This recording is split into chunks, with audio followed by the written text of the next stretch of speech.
This week on The Futurists, Kim Stanley Robinson.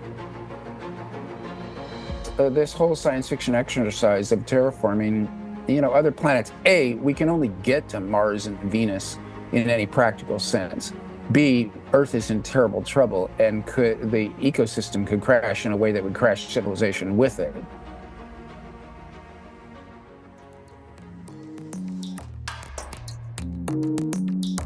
Welcome back to The Futurists, friends. I'm your host, Brett King. And since I started this podcast, I've had a goal or an objective. There's one guest that I really wanted to get on the show. And that is because a lot of the problems that we talk about on the show, the impact of artificial intelligence, the shift around climate, what that's going to mean for the planet, there's one science fiction author living today who has done an incredible job in modeling that future of our world. He's considered by many to be the greatest living science fiction author today in respect to this area of climate change and climate response specifically. But also, he wrote an incredible trilogy on the future of colonization of Mars, a 3-book series, the Mars Trilogy, Red Mars, Green Mars, Blue Mars. And that series was written over almost a decade, and we're going to get into it today on the show with him.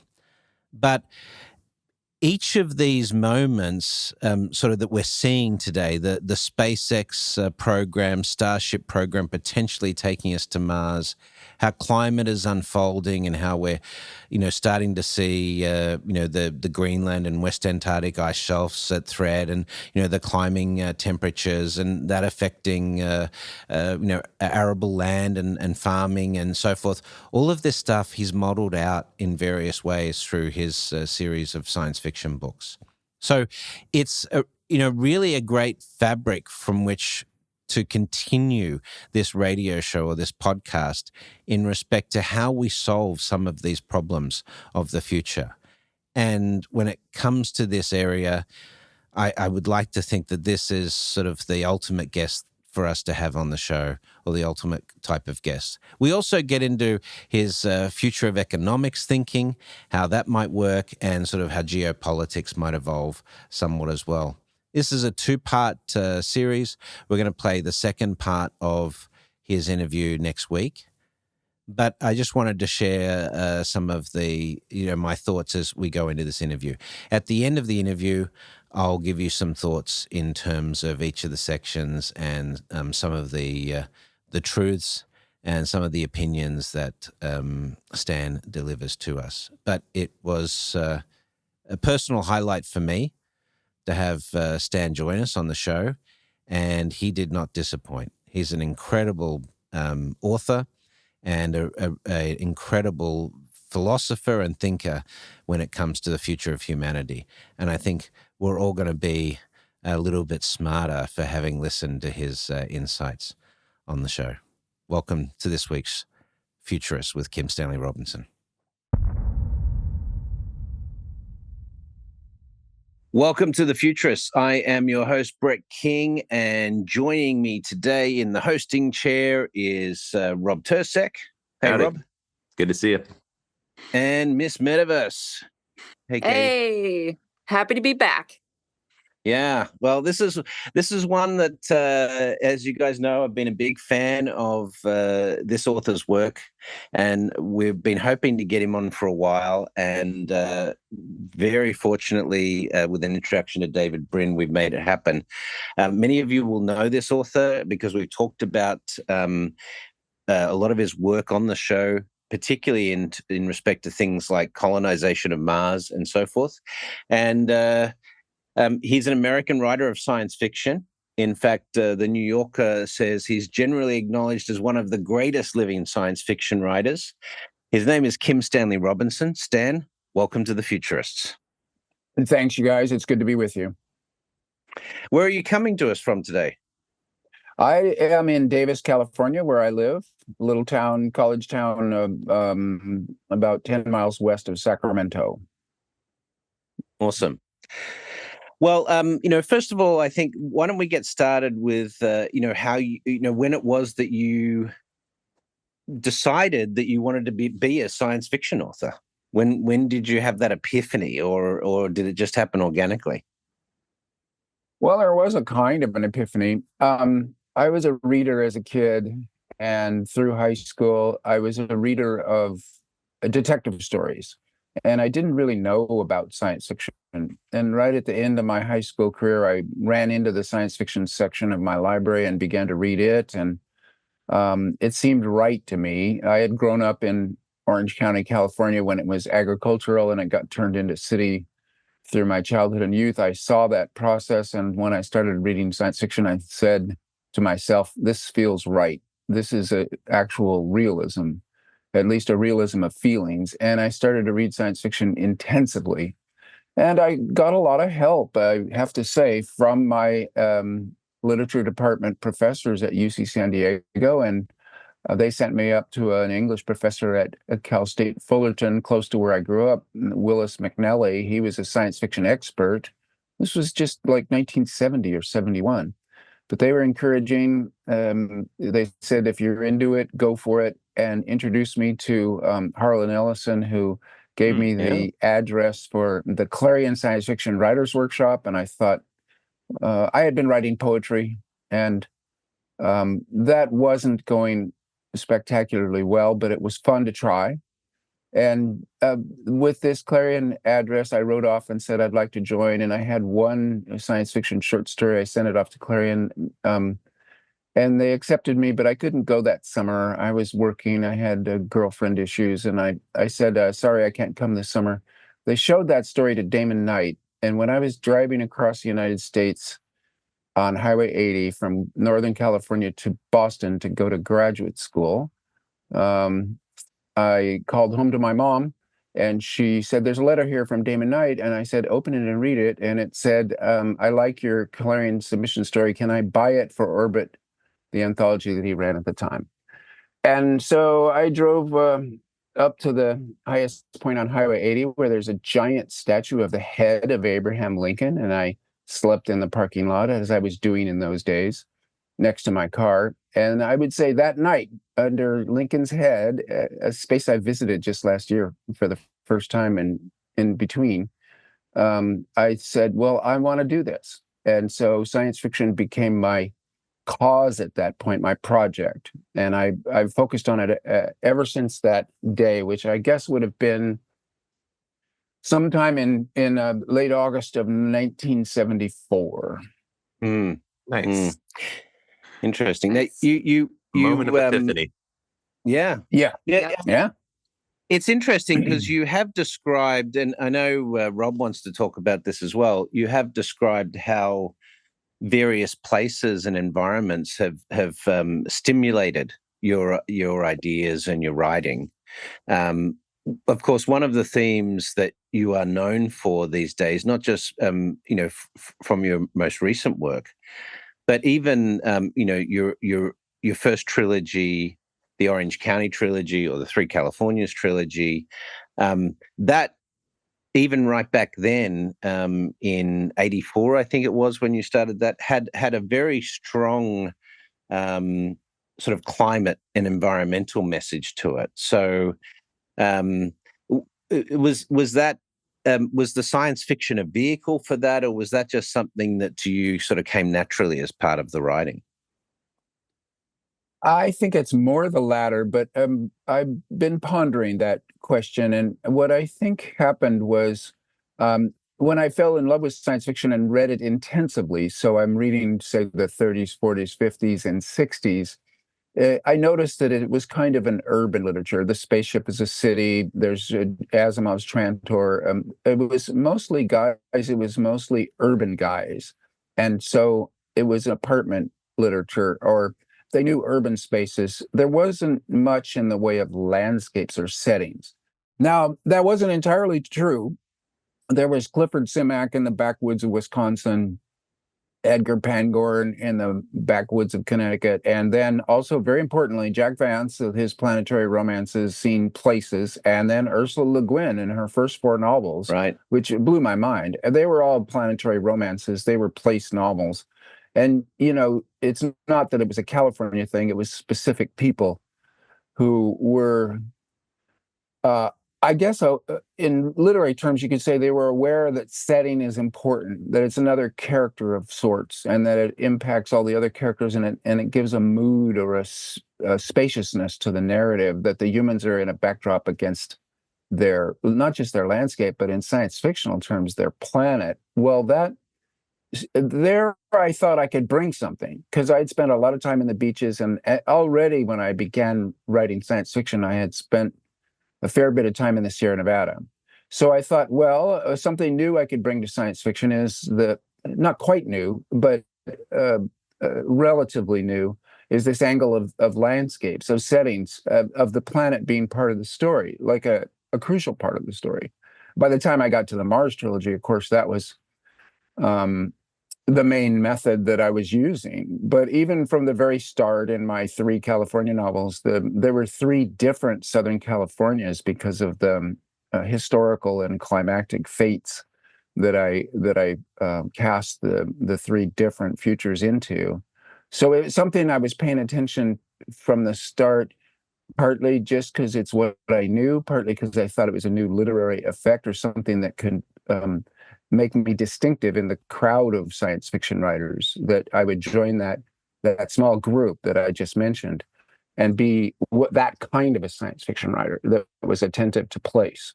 One of the things that I noticed is that your approach to this subject, this topic, is a little different from writers who went before you. And what I'm zeroing in on is that when you say you make the environment a character in the story, sometimes it's the protagonist, sometimes it's an antagonist. It's actually defeating or rendering futile the efforts of civilization.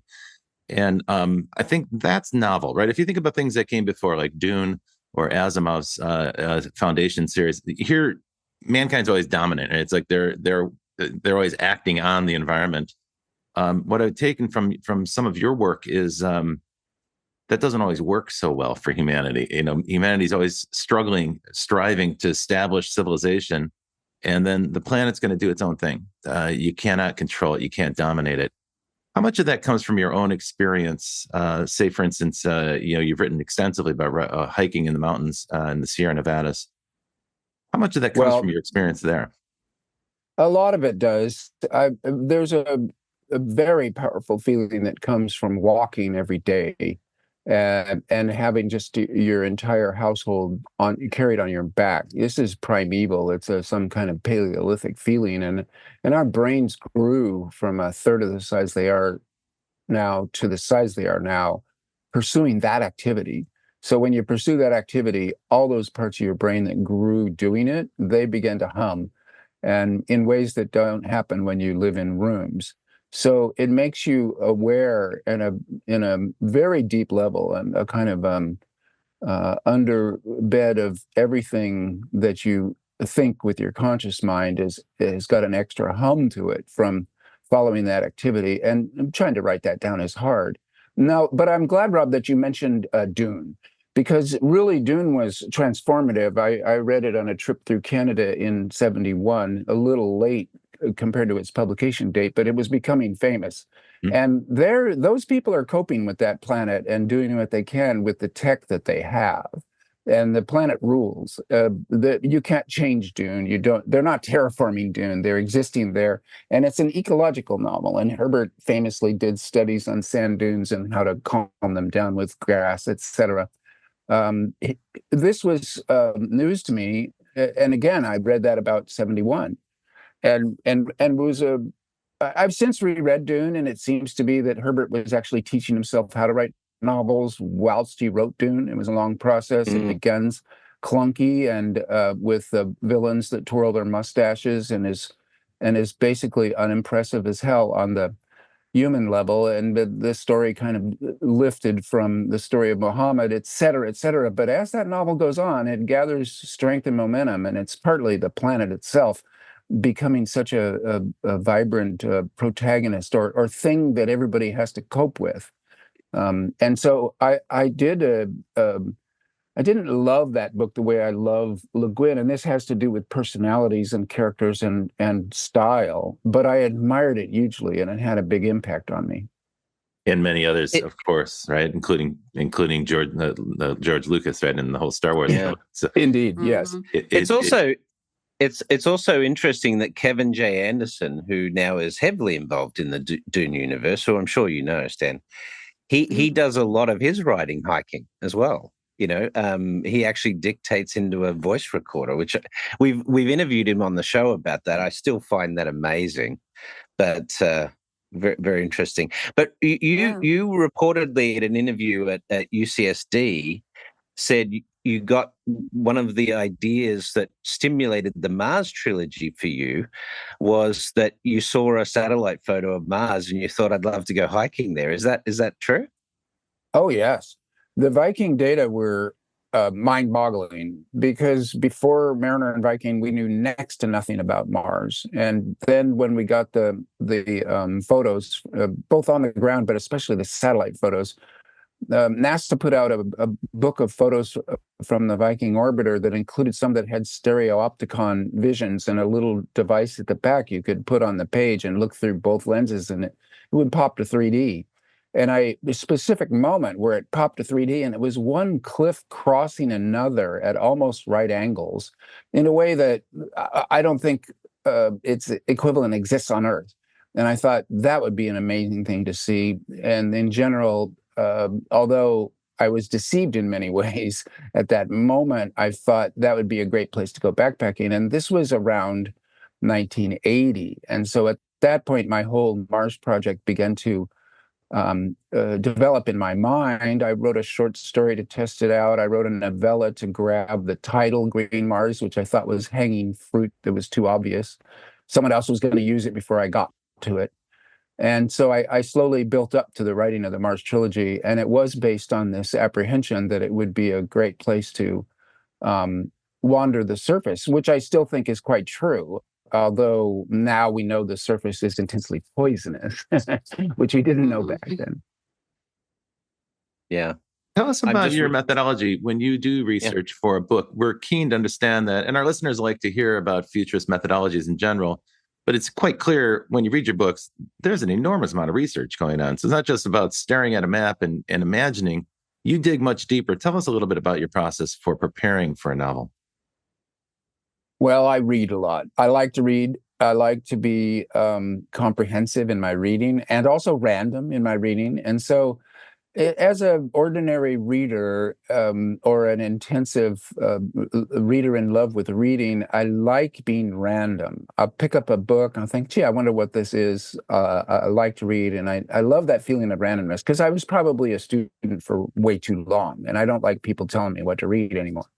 But when I get a project, then suddenly my reading gets organized.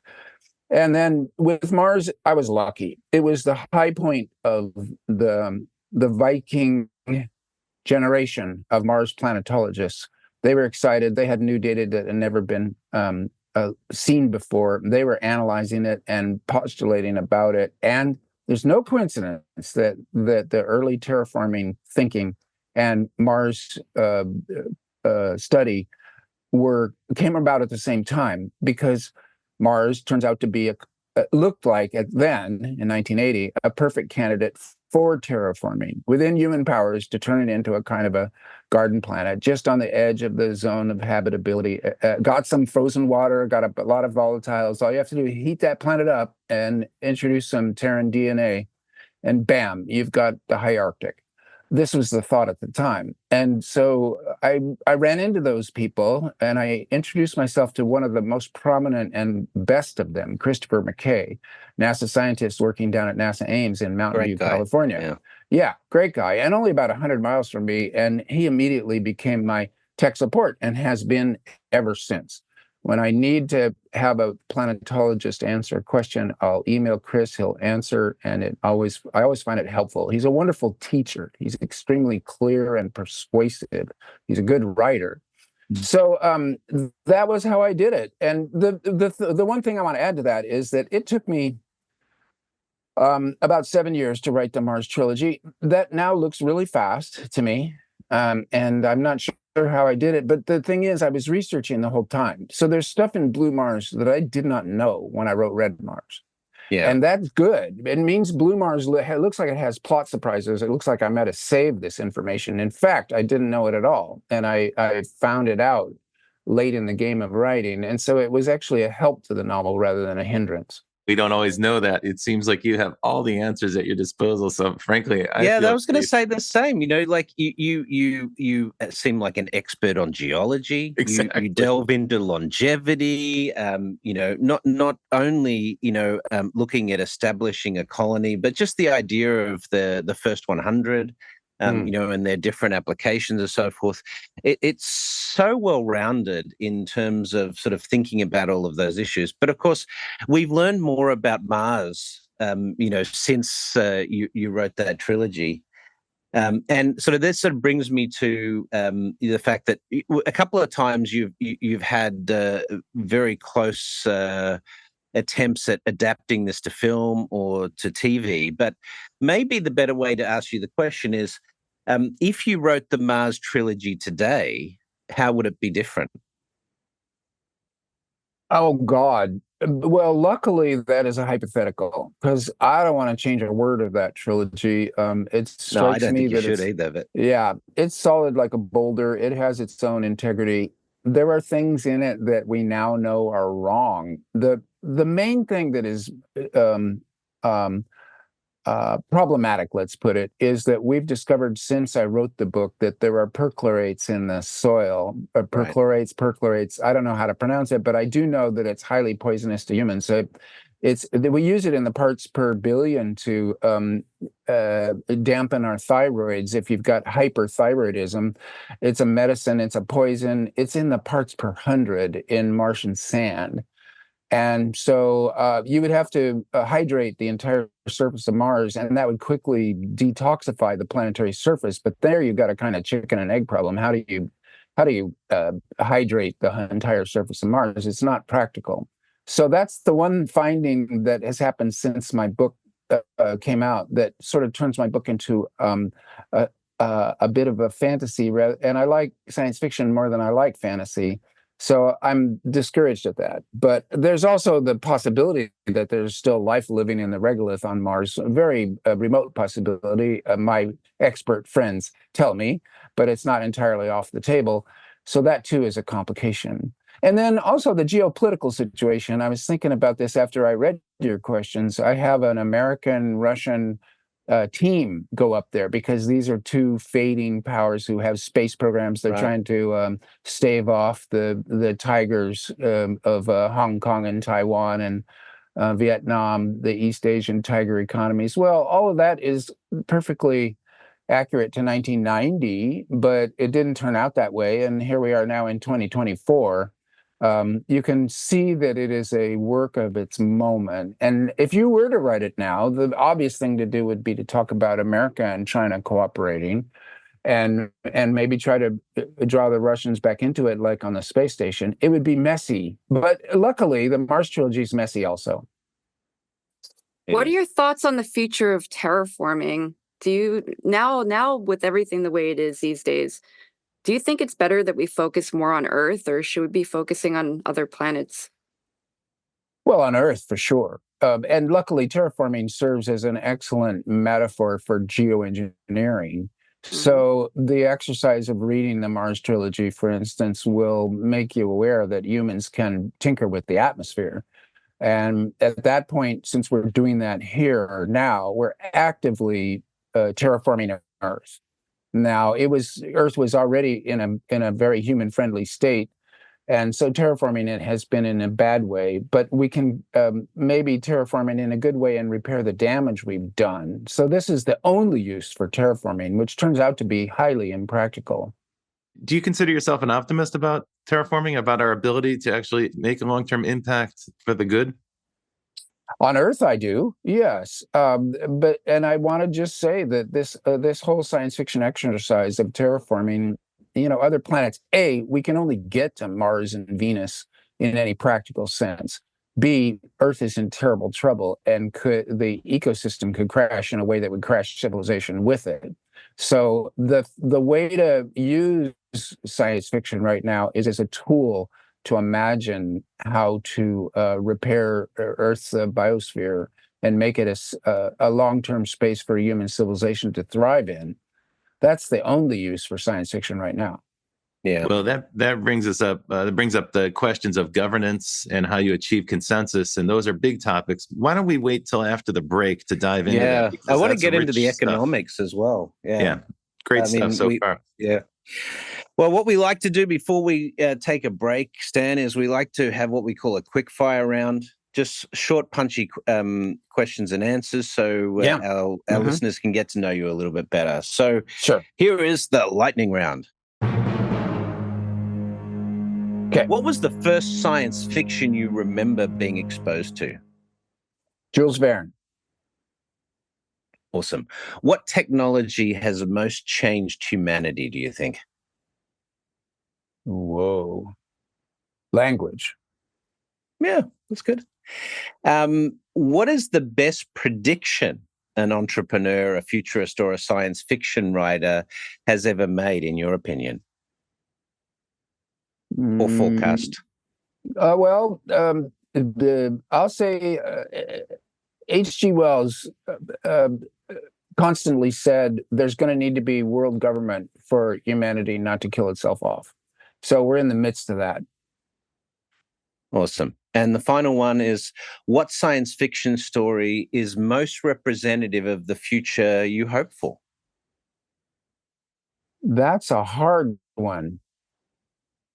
I'm scanning my brain. I like Ian Banks's Culture Future. Yeah. That's a joyful space and still filled with real problems. I like Le Guin, Left-Handed Darkness and the Dispossessed, struggling toward the good.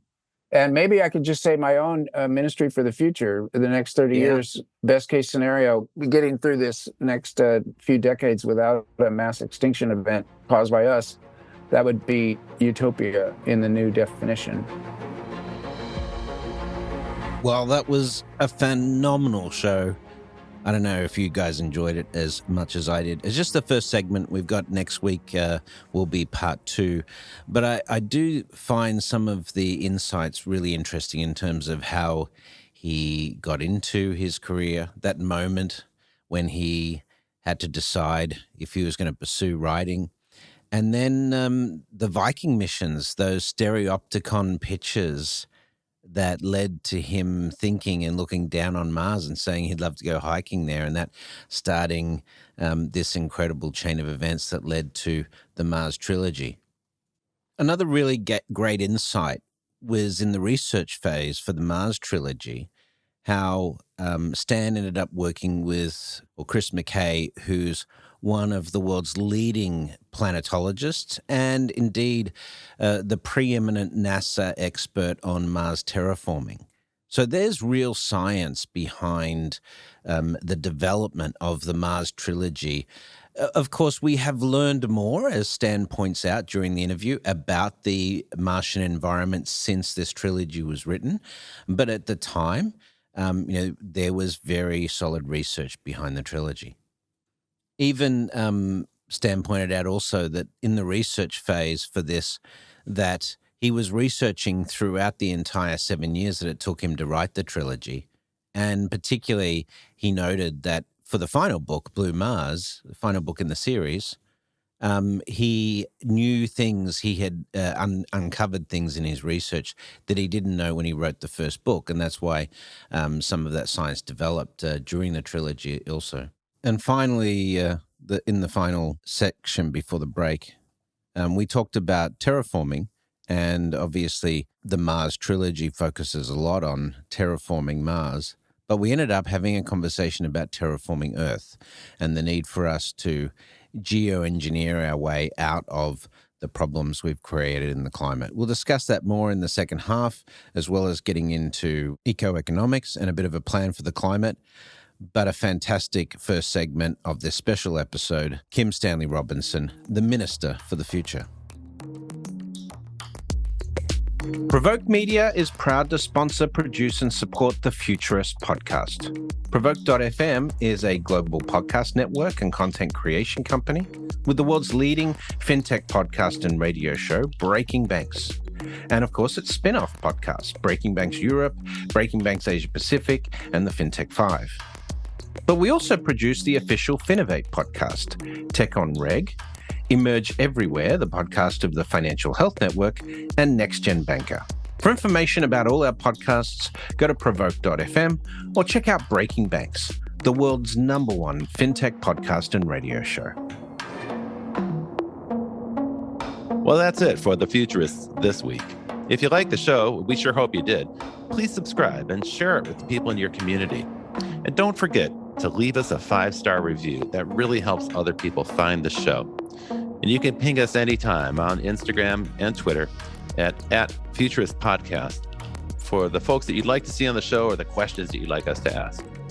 Thanks for joining. And as always, we'll see you in the future.